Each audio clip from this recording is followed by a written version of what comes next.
सुजित कुमार पाणिग्राही मु सुदूर गजपत जिल्लार आसी मोर जमीदार पाखे मुनिमजी मुनिमजी आग काल जमीदार मैंने जमी मुनिमजी रोल था किमी लुटुले से रोल पाखे जो शिष्य जमीदार पाखे जो मुनिमजी से रोल भूमिका कर दक्षिण ओडिशा नाट्य महोत्सव आसिक मो खुशी अनुभव कर लोक नहीं जणु का लुटिचु तार जमी घर लुटिया बोलिकी सब दस्तखत देचु टिप चिन्ह यहाँ आग को मेसेज जाऊँच आग काल जो बिना दस्तखत नहीं तो टिप चिन्ह लोकंर केते पैसा जमीदार जहाँ लुटुले से मेसेज जाऊँच आम अभिनय कर देखा बाध्य किंतु वास्तव जीवन में आमको दुख लगुच आग काल एमती लुटुले लोक पूर्ववर्ष बेसी एमती लुटिकी लोक भी बेसी हैरान हो आजिका दिन में सन्देश देवी जे आग बर्तमान आग थिला जहाँ एबे अलगा आपण मैंने जो कौन भी कागज रे दस्तखत कला बेलू आप ठीक भाव पढ़ु पढ़ला परे दस्तखत करूँ बिना न पढ़ू दस्तखत जो करुँच ऑनलाइन रे जो मोबाइल रे आप रे लोकंर जो ओके ओके मारिकी करुँच बहुत राज अच्छी से लोक भर आप जानना जे केते टଙ୍କା शुद्ध केते टଙ୍କା कलंतर किए जानना से असुविधा कौन आम ओके मारुँ ताहा पूरा मेसेजटा पढ़ु तापर ओके मारतु ना आम लुटिया ना आम लोक देखा अभिनय मध्यम लुटिया जो लुटुंट से आम तो मेसेज अभिनय थिला। मो ना रघुनाथ पात्र ओडिशा संगीत नाटक एकाडेमी एवाड़ी एवं संगीत निर्देशक आकाशवाणी एवं दूरदर्शन बी हाई ग्रेड कंठशिल्पी प्रकृति में बहुत उच्च कोटीर माने आदिवासी अध्युषित अंचल ये नाटक महोत्सव करवाटा प्रकृति स्वागत योग्य एवं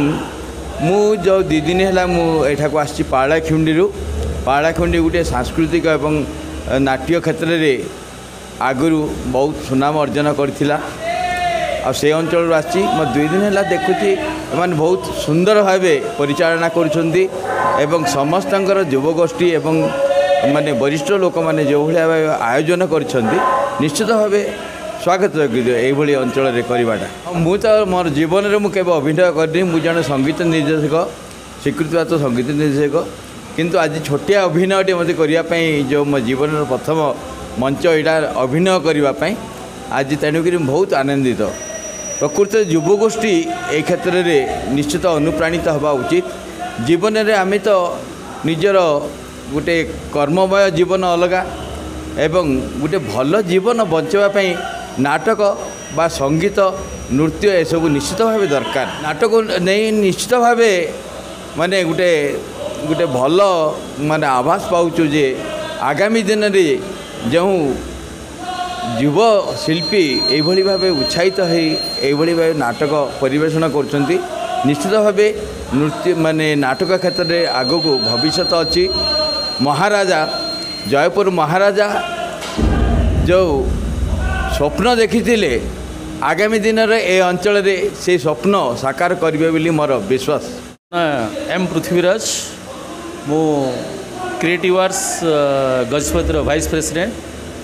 मोर पेशा आईनजीवी तथापि रुचि हूँ अभिनय करवा आज आमर नाटक हूँ माँ माटी ममता नाटक मोर भूमिका हूँ जड़े नेता आउ नाटकर सारांश हूँ जे आज दिन में चाषी भाई मैंने विभिन्न प्रकार समस्यार सम्मुखीन होती तथा ऋणग्रस्त होती ता द्वारा से माने पिला छुआ को भी बिक्री करने पड़ुछि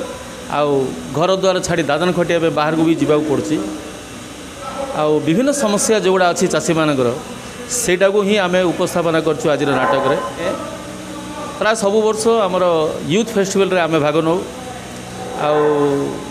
आमर जेते सब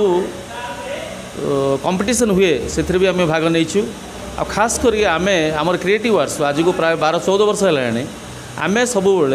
स्टेट लेवल ड्रामा फेस्टिवल करूँ ये करूँ जे ये नाटक मंच नाटक बंची रो आ ये मंच नाटक द्वारा आमर समाज प्रति गोटे भल मेसेज जाऊ ये अभिप्राय नहीं कि आम सब नाटक करुँ आशा करुँ दर्शक मैंने आमको से हिसाब से सहयोग करेंगे आज बहुत खुशी अच्छु आज कोरापुट माटी आम आज आसिक ये नाटकटी परिवेषण करुँ आशा भी करुँ आपण मान समस्त को आमर नाटकटी भल लगे नाटक एमती गोटे जिनस आम समस्ते ये हूँ गोटे मंच आम जीवन हूँ गोटे मंच मंच भितर आम जीवन हूँ गोटे गोटे अभिनेता ଏ ସମାଜ ଗୋଟେ ମଞ୍ଚ, ଏ ମାଟି ଗୋଟେ ମଞ୍ଚ, ଏଥିରେ ଆମେମାନେ ହେଉଛେ ଜଣେ ଜଣେ ଅଭିନେତା। ଆମେ ଯେମିତି ଆସେ ଧରାପୃଷ୍ଠକୁ ଆମେ ବି କିଛି ଅଭିନୟ କରୁଛେ, ତାପରେ ଆମର କାମ ସରିଲେ ଆମେ ପଳେଇ ଯାଉଛେ। ସେମିତି ଏ ନାଟକ ବି ସେଇଆ। ଏ ନାଟକ ଆଉ ଆମ ଜୀବନ ପୁରାପୁରି ଓତପ୍ରୋତ ଭାବେ ଜଡ଼ିତ ଅଛି। ନାଟକ ଆଜିର ଦିନରେ ଯେହେତୁ ଇଲେକ୍ଟ୍ରୋନିକ୍ସ ଡେଭଲପମେଣ୍ଟ ହେଲା ପରେ ବିଭିନ୍ନ ମୋବାଇଲ ଅମୁକ ସମୁକ ହେଲା, ତା ଦ୍ୱାରା ଦୁଇଟି ଜିନିଷ ହେଇଛି। ଗୋଟେ ହେଲା ଆପଣଙ୍କର ପ୍ରତ୍ୟେକ ବ୍ୟକ୍ତି ଆଜିକାଲି ଛୋଟ ଛୁଆଠୁ ଆରମ୍ଭ କରିକି ବୟସ୍କ ବ୍ୟକ୍ତିମାନେ ମଧ୍ୟ କିଛି କିଛି ଅଭିନୟ କରିକିରି ସେମାନେ ବିଭିନ୍ନ ପ୍ରକାର ଇଲେକ୍ଟ୍ରୋନିକ୍ସ ମିଡ଼ିଆ ମାଧ୍ୟମରେ ଶୋ କରିବା ପାଇଁ ଚାହୁଁଛନ୍ତି। ଯଥା ଆପଣଙ୍କର ୟୁଟ୍ୟୁବ୍ର ହେଉ,